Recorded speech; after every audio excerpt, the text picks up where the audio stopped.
వాళ్ళని ఎందుకు ట్రోల్ చేస్తున్నారు? వాళ్ళ మీద అంత కోపం ఎందుకు? వాళ్ళిద్దరికీ పెళ్ళైంది, లీగల్గానే వివాహం చేసుకున్నారు. అయితే వాళ్ళు చేసుకుంది రెండో పెళ్ళి అంటేనే మన సమాజంలో ఎందుకంత నెగిటివ్ ఫీలింగ్ ఉంది? పైగా వీళ్ళిద్దరూ తమ మనసులో మాటలు దాచుకోరు. ఇద్దరి మధ్య ఎంత ప్రేమ ఉందో బయటికి చెప్పేస్తారు. ట్రోలింగ్కి అది కూడా ఒక కారణం చెప్పుకోవచ్చు. రెండో పెళ్ళి చేసుకోవటం, వాళ్ళిద్దరూ ఎలా ఉంటున్నారో చెప్పటం నేరమేమి కాదు, కానీ ట్రోలర్స్కి మాత్రం అది మింగుడు పడటం లేదు.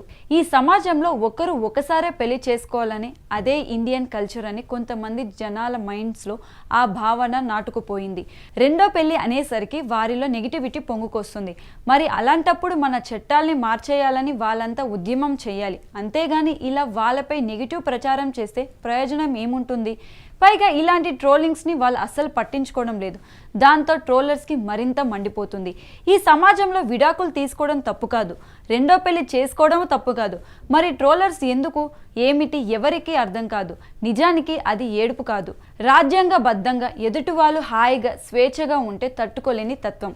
ఎవరైనా ఏదైనా పని చేశారంటే వారికున్న భావజాలం వల్లే అలా చేస్తారు.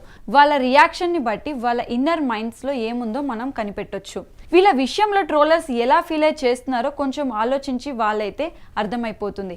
ఎవరైనా మన బాధల్ని వెళ్ళగక్కినా, మన చేతగానితనాన్ని చెప్పుకున్నా అందరూ అయ్యో పాపం అని బొట్టున కన్నీళ్లు కార్చేస్తారు. వారిని సపోర్ట్గా పోస్టులు పెడుతుంటారు. కానీ ఒకరు ఆనందంగా ఉంటే మాత్రం చూసి తట్టుకోలేరు. వీళ్ళలా రెండో పెళ్లి చేసుకుని ఆనందంగా ఉంటే మరీ తట్టుకోలేరు. పాజిటివిటీ అనేది పూర్తిగా మర్చిపోయారు. నెగిటివిటీకి పెద్దపీట వేసి ట్రోలింగ్స్ పెరిగిపోతున్నాయి. విడాకుల తర్వాత ఒకరికొకరు నచ్చి వాళ్ళు పెళ్లి చేసుకున్నారు, హాయిగా ఉన్నారు, వ్యాపారంలో బోలెడు డబ్బులు సంపాదిస్తున్నారు, రీల్స్తో పాపులారిటీ సంపాదించారు. ఇప్పుడు చెప్పండి, వీళ్ళు ఎందుకు ట్రోల్ చేస్తున్నారు?